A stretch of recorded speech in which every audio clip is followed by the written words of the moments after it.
పితా పుత్ర పవిత్ర ఆత్మనామమున ఆమీన్.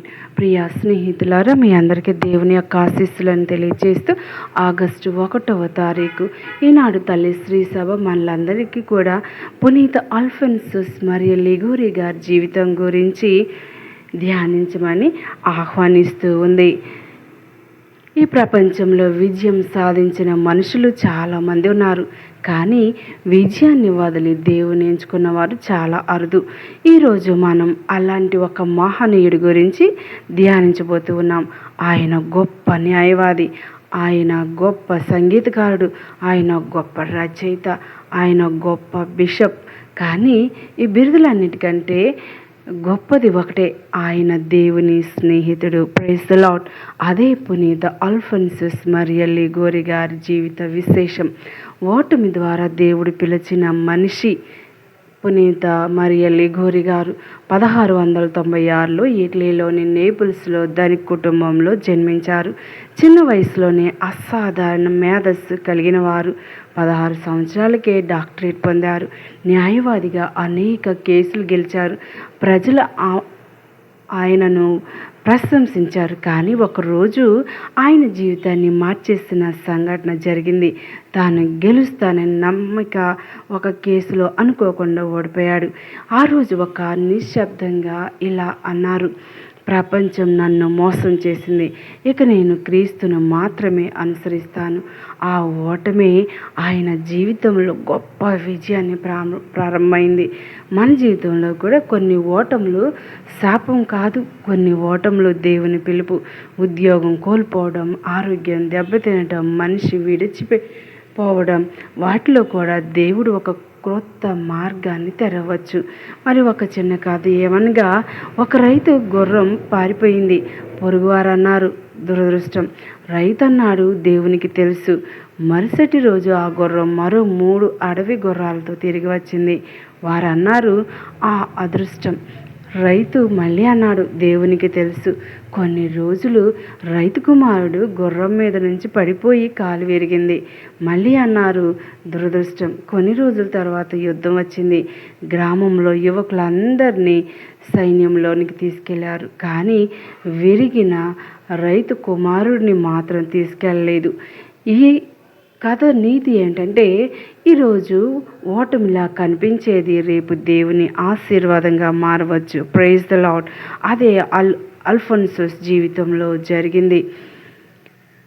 పూజారిగా అభిషేకం పొందిన తర్వాత ఆయన రాజభవనాలకు వెళ్ళలేదు. పేదల దగ్గరకు వెళ్ళారు, జైల్లో ఉన్న వారి దగ్గరకు వెళ్ళారు, గ్రామాలకు వెళ్ళారు. మరచిపోయిన ప్రజలను సువార్త ప్రకటించారు. ఆయన చెప్పేవారు ఏంటంటే, పేదలను ప్రేమించకుండా క్రీస్తును ప్రేమిస్తున్నానని చెప్పలేం. అందుకే ఆయన తరువాత రెడెంప్టరిస్ట్ సంఘాన్ని స్థాపించారు. ఒకసారి ఆయన ఒక వృద్ధురాలి ఇంటికి వెళ్ళారు. ఆమె వద్ద తినడానికి రొట్టె ముక్క మాత్రమే ఉంది. ఆమె అదే ఆయనకి ఇచ్చింది. ఆయన కన్నెళ్ళు ఇలా అన్నారు, ఈరోజు నేను రొట్టె మాత్రమే తినలేదు, నేను ప్రేమను తిన్నాను. మన వద్ద ఎంత ఉన్నది కాదు, మన హృదయంలో ఎంత ప్రేమ ఉందని దేవుడు చూస్తాడు. ప్రియమైన వాళ్ళారా, అల్ఫోన్సస్ మనకు చెబుతూ ఉన్నారు, ఓటమిని చూసి నిరాశపడవద్దు. దేవుని పిలుపును అవును అని చెప్పండి. పేదవారిలో క్రీస్తును చూడండి. ప్రపంచ విజయం కంటే దేవుని చిత్తమే గొప్పది. మరి ఈరోజు మనం అందరం కూడా ప్రార్థన ద్వారా ప్రభువుకి దగ్గర అవ్వాలని కోరుకుందాం.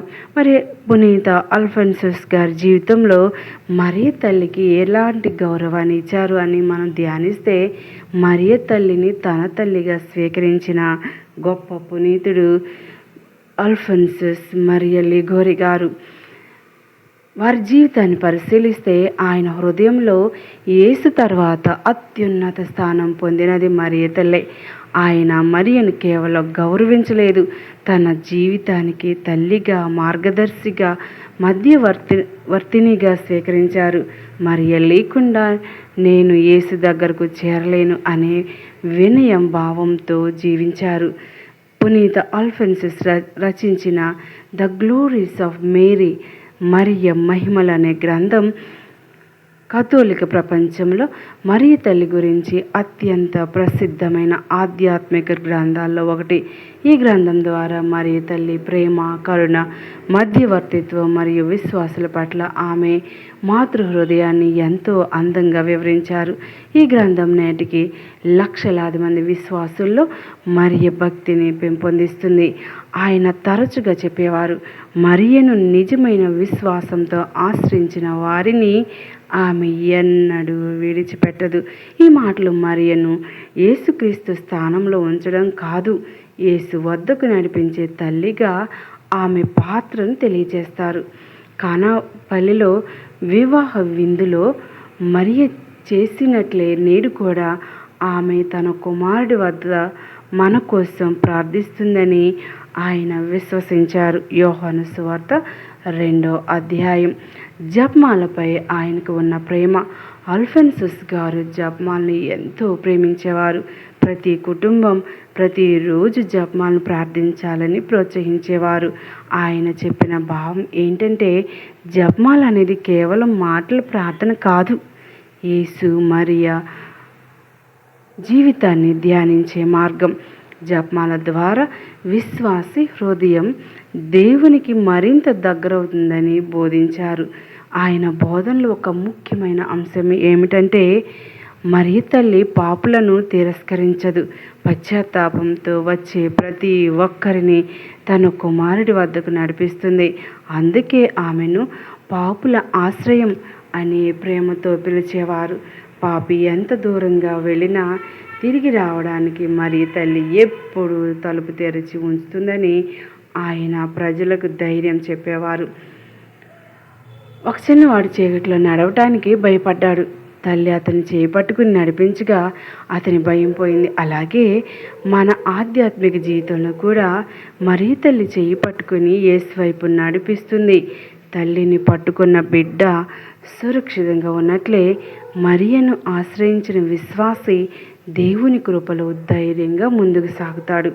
పునీత అల్ఫోన్సస్ మనల్ని అడుగుతూ ఉన్నారు, మీ ఇంట్లో జపమాల ప్రార్థన ఉందా? మరియ తల్లిని మీ కుటుంబ తల్లిగా ఆహ్వానించారా? కష్ట సమయంలో ముందుగా దేవుని మరియ తల్లిని ఆశ్రయిస్తున్నారా? మరియ భక్తి అంటే కేవలం పండుగలు జరుపుకోవడం కాదు, ఆమె వినయం, విధేయత, ప్రార్థనా జీవితం, దేవుని చిత్తానికి అవును చెప్పే విశ్వాసాన్ని అనుసరించడం. కళ్ళు మూసుకొని ప్రార్థన చేద్దాం. ప్రియమైన స్నేహితులారా, ఈనాడు పునీత అల్ఫోన్సస్ మరియ లిగోరి గారు మనకు నేర్పిన గొప్ప సత్యం ఇదే. మరియ భక్తి ఎప్పుడూ యేసుక్రీస్తు వైపే నడిపిస్తుంది. మరియ తల్లిని ప్రేమించే హృదయం యేసును మరింతగా ప్రేమిస్తుంది. అందుకే మనము ప్రతిరోజు జపమాలు జపిస్తూ ప్రార్థిస్తూ మరియ తల్లి మధ్యవర్తిత్వాన్ని విశ్వాసంతో కోరుతూ ఆమె సుగుణాలను అనుసరించే జీవితాన్ని జీవిద్దాం. అప్పుడు ఆమె మనలను తన కుమారుడైన యేసు దగ్గరకు సురక్షితంగా నడిపిస్తుందని గట్టి నమ్మకంతో ఈనాడు ఈ పునీతుని యొక్క జీవిత విశేషాలను ధ్యానించిన మనకు ఆయన మధ్యస్థ ప్రార్థన ద్వారా, తల్లి వేడుదల ద్వారా యేసు ప్రభుని అధికంగా ప్రేమించడానికి ప్రయాసపడదాం. పునీత మరియ లిగోరి గారు మా కొరకు ప్రార్థించండి. పిత, పుత్ర, పవిత్ర ఆత్మ నామమున ఆమేన్.